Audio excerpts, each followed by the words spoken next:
أشهد أن لا إله إلا الله وحده لا شريك له وأشهد أن محمدا عبده ورسوله أما بعد فأعوذ بالله من الشيطان الرجيم بسم الله الرحمن الرحيم. Tuan-tuan dan puan-puan sidang daras subuh yang dirahmati Allah, Assalamualaikum warahmatullahi wabarakatuh.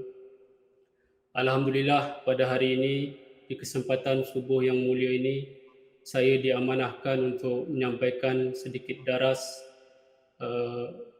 kepada tuan-tuan dan puan-puan, dan insya-Allah pada hari ini saya akan sampaikan berkenaan dengan hakikat dan keberkatan istighfar.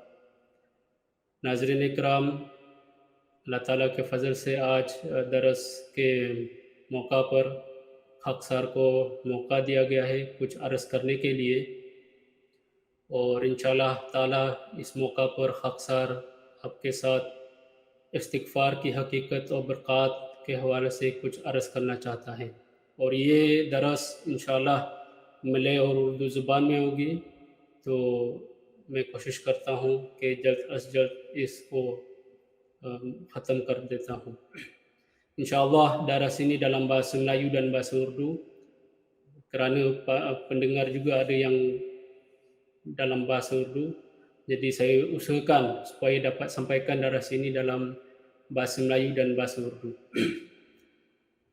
Tuan-tuan dan puan-puan sidang subuh yang dirahmati Allah, Allah Ta'ala berfirman di dalam Al-Quran, dalam surah Hud ayat keempat, bahawa A'udzu billahi minasyaitonir rajim wa anistaghfiru rabbakum thumma tubu ilaihi yumatti'akum mata'an hasana ثم توبوا إليه يمتعكم متاعا حسنا إلى أجل مسمى ويؤتي كل ذي فضل فضله. Terjemahannya, dan supaya kamu memohon ampun kepada Tuhanmu, kemudian kembalilah kepadanya, Dia akan menyediakan perbekalan yang baik kepadamu sampai saat yang ditentukan, dan Dia akan memberikan kurnia-Nya kepada setiap orang yang berhak menerima kurnia. अभी जिन आयत की तिलावत की गई है ये सूरह हुद की में से है, आयत नंबर 4। तर्जुमा इस तरह है, नीज़ ये कि तुम अपने रब से इस्तिग़फ़ार करो, फिर उसकी तरफ तौबा करते हुए झुको, तो तुम्हें वो एक मुकर्ररा मुद्दत तक बेहतरीन सामाने माइशत अता करेगा, और वो हर साहिब फ़ज़ीलत को उसके शाया निशान फ़ज़ल अता करेगा. Di dalam riwayat hadis Rasulullah SAW bersabda yang diriwayatkan oleh Hazrat Ibn Abbas radhiyallahu anhu, bahawa Rasulullah SAW bersabda, barang siapa yang sentiasa beristighfar, Allah Ta'ala akan memberi kepadanya jalan keluar ketika dia menghadapi kesusahan dan menyelamatkannya dari sebarang kesedihan, serta memberikan kepadanya rezeki dari jalan yang tidak pernah dia duga.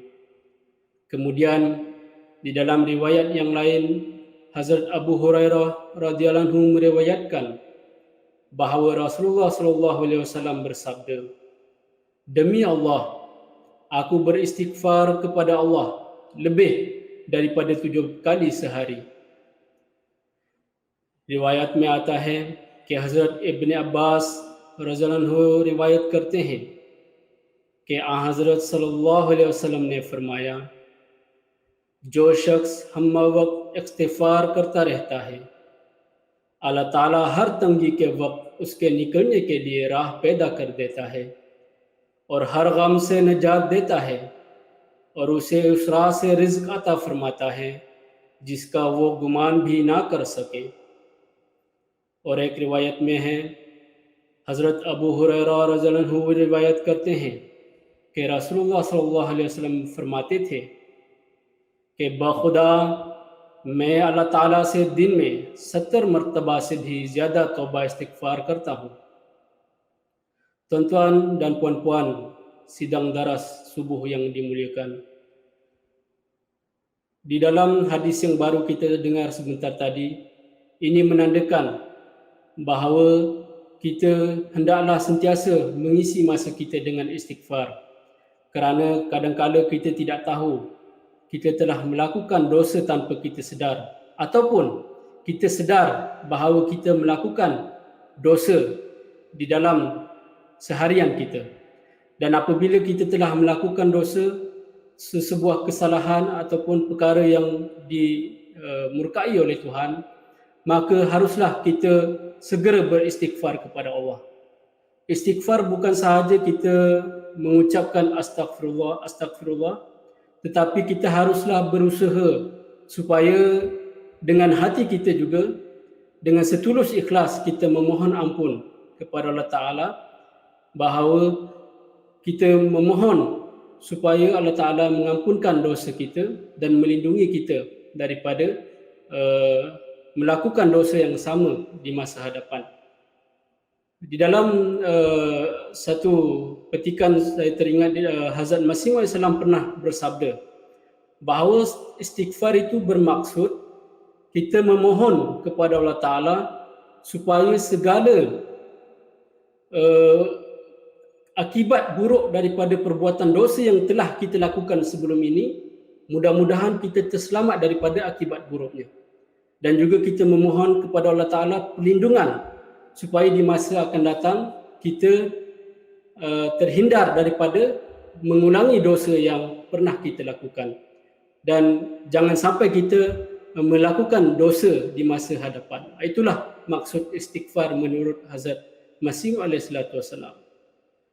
तो नाज़रीन इकराम, मैं ये अर्ज़ कर रहा था कि जब हम इस्तिग़फ़ार करते हैं तो हम दिल के साथ पढ़ना चाहिए, ना कि ज़ुबानी तौर पर हम ये दोहराते हैं कि अस्तग़फ़िरुल्लाह अस्तग़फ़िरुल्लाह, लेकिन उसके साथ साथ भी हमारे दिल में ये एहसास पैदा होना चाहिए कि हमने निदामत किया है, हम निदामत करते हैं, शर्मिंदा हैं कि हमसे गुनाह सरज़द हो गया है. तो इसीलिए हम अल्लाह ताला से पनाह चाहते हैं कि ताकि हम दोबारा वो उस गुनाह से सरज़द न हो. हज़रत मसीह मौऊद अलैहिस्सलाम फरमाते हैं कि इस्तिग़फ़ार एक अरबी का लफ्ज़ है, उसके मानी है तलब मग़फ़िरत करना है, यानी या इलाही हमसे पहले जो गुनाह सरज़द हो चुके हैं उनके बदनताइज से हमें बचा और आइंदा ऐसी हिफाजत करके गुनाह हमसे सरज़द ना हो. आप अलैहिस्सलाम गुनाहों से पाक होने के लिए इन अल्फाज में दुआ करते, मैं गुनहगार हूँ और कमज़ोर हूँ, तेरी दस्तगरी के सिवा कुछ नहीं हो सकता, तो आप रहम फरमा और मुझे गुनाहों से पाक कर, क्योंकि तेरे फजल व करम के सिवा कोई और नहीं जो मुझे पाक करे.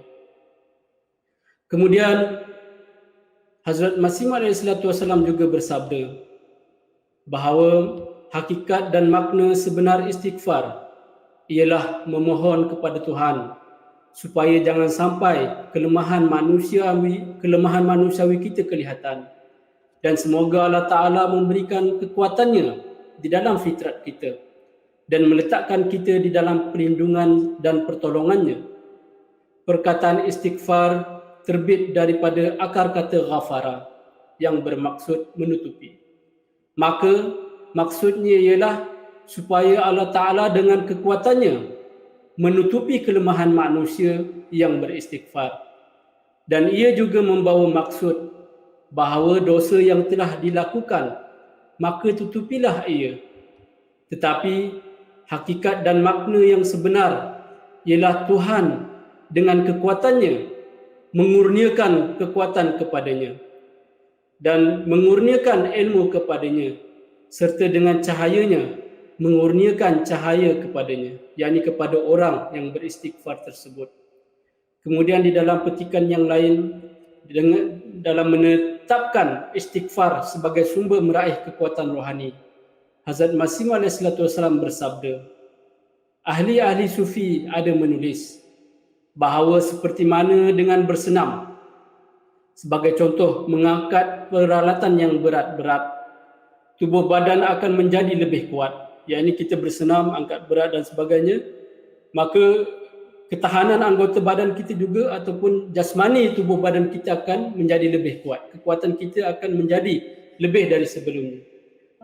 Kemudian beliau bersabda, begitu jugalah dengan istighfar. Adalah alat senaman kepada kerohanian yang akan memberikan kekuatan kepada ruh kita serta memberikan keteguhan di dalam hati. Sesiapa yang ingin meraih kekuatan, maka beristighfarlah. Nazarin ikram, Sayyidina Hazrat Masih Maud अलैहिस्सलाम इस्तिग़फ़ार की हकीकत बयान करते हुए फरमाते हैं, इस्तिग़फ़ार के हकीकी और असली मानी ये हैं कि खुदा से दरख्वास्त करना कि बशरियत की कोई कमज़ोरी ज़ाहिर ना हो और खुदा फितरत को अपनी ताकत का सहारा दे और अपनी हमायत और नुसरत के हल्का के अंदर ले ले। ये लफ्ज़ गफ़ारा से लिया गया है जो ढांकने को कहते हैं। सो उसके ये माने हैं कि खुदा अपनी कुव्वत के साथ शख्स मुस्तग़फ़िर की फितरती कमज़ोरी को ढांक ले, और ये भी मुराद है कि खुदा गुनाह को जो सादिर हो चुका है ढांक ले। लेकिन असल और हकीकी माने यही हैं कि खुदा अपनी खुदाई की ताकत के साथ मुस्तग़फ़िर को जो इस्तिग़फ़ार करता है फितरती कमज़ोरी से बचावे और अपनी ताकत से ताकत बख्शे और अपने इल्म से इल्म अता करे और अपनी रोशनी से रोशनी दे। आप अलैहिस्सलाम इस्तिग़फ़ार को रूहानी ताकत के हसूल का ज़रिया करार देते हुए फरमाते हैं, सूफ़ियों ने लिखा है कि जैसे वर्जिश करने से मसलन मुक़द्दरों और मुगरियों के उठाने और फिरने से जिस्मानी कुव्वत और ताकत बढ़ती है, इसी तरह रूहानी मुक़द्दर इस्तिग़फ़ार है, उसके साथ रूह को एक कुव्वत मिलती है और दिल में इस्तिक़ामत पैदा होती है। जिसे कुव्वत लेनी मतलूब हो वो इस्तिग़फ़ार करे। Tuan-tuan dan puan-puan sidang hadirin yang berbahagia, Hazrat Khalifatul Masih Al-Khamis Ayyadallahu Ta'ala bin Aziz bersabda bahawa istighfar bermaksud berdoa, memohon kepada Allah supaya kita dimasukkan ke dalam lipatan cadar kurnia dan kedekatannya. Jika seseorang berdoa sedemikian, maka bagaimana mungkin Allah Ta'ala tidak mendengar doa tersebut, dan bagaimana mungkin kehidupan duniawi dan akhirat seseorang itu tidak menjadi baik. Sayyidina Hazrat Khalifatul Masih Al-Khamis Ayyadallahu Ta'ala bin Aziz फरमाते हैं, इस्तिग़फ़ार का मतलब है कि अल्लाह ताला से उसके फ़ज़ल और कुर्ब की चादर में लपेटने की दुआ मांगी जाए। इंसान इस तरह दुआ मांग रहा हो तो किस तरह हो सकता है कि अल्लाह ताला ये दुआ ना सुने और इंसान की दुनिया व आखिरत ना sunware. Jadi semoga Allah Ta'ala mengurniakan taufik kepada kita semua untuk sentiasa tunduk bersujud ke hadirat Allah sambil beristighfar dengan sebenar-benarnya. Mohonlah kekuatan daripada Allah Ta'ala supaya kita sentiasa diberi taufik untuk beristighfar, kerana yang memberikan taufik kepada kita untuk melakukan istighfar hanyalah Allah Ta'ala. Kerana itu, kita tidak akan mampu beristighfar melainkan daripada taufik Allah Ta'ala. Banyakkan berdoa. Mudah-mudahan Allah Ta'ala sentiasa mengampuni kelemahan-kelemahan kita, dosa-dosa yang kita lakukan sepanjang kehidupan seharian kita. Dan seperti mana saya sampaikan tadi, bahawa kita memohon kepada Tuhan, jangan sampai dosa-dosa yang kita lakukan sebelum ini, akibat buruk daripada dosa-dosa itu menipu diri kita. Kita memohon perlindungan daripada Allah Ta'ala. Mudah-mudahan Allah Ta'ala melindungi diri kita semua daripada mengulangi perkara yang sama, mengulangi dosa-dosa, kesalahan-kesalahan yang sama di dalam diri kita, dan kita memohon kepada Allah Ta'ala mudah-mudahan kita terhindar daripada melakukan dosa yang lain di masa hadapan. Haruslah dengan hati yang benar-benar diiringi dengan kekesalan di dalam diri kita ketika kita istighfar. Bukan sekadar kita sebut istighfar, astagfirullah, tetapi kita tidak berusaha, tidak berazam dengan sekuat hati untuk bertaubat kepada Allah Ta'ala daripada melakukan dosa yang telah kita lakukan. Jadi mudah-mudahan Allah Ta'ala memberikan kita semua taufik untuk itu, dan mudah-mudahan daras yang singkat pada pagi ini memberikan manfaat kepada kita semua, dan mudah-mudahan Allah Ta'ala memberikan kekuatan kepada kita untuk beristighfar sebanyak-banyaknya. Amin. Allah Ta'ala हमें हकीकी तौर पर इस्तिग़फ़ार करते हुए अल्लाह ताला के हजूर झुकने की तौफ़ीक़ अता फ़रमाए। आमीन। व आखिरु दअवाना अनिल हम्दुलिल्लाहि रब्बिल आलमीन। जज़ाकुमुल्लाह। अस्सलामु अलैकुम वरहमतुल्लाहि वबरकातुह। Waalaikumsalam warahmatullahi wabarakatuh. Jazakumullah pada yang hadir. Demikian saja program kita pada pagi ini. Diminta yang menonton sekarang boleh mengisi Google kehadiran anda di Google Form yang sudah di-linkkan dalam chat box di YouTube. Dengan itu saya mengakhiri. Assalamualaikum warahmatullahi wabarakatuh. Waalaikumsalam. Jazakumullah.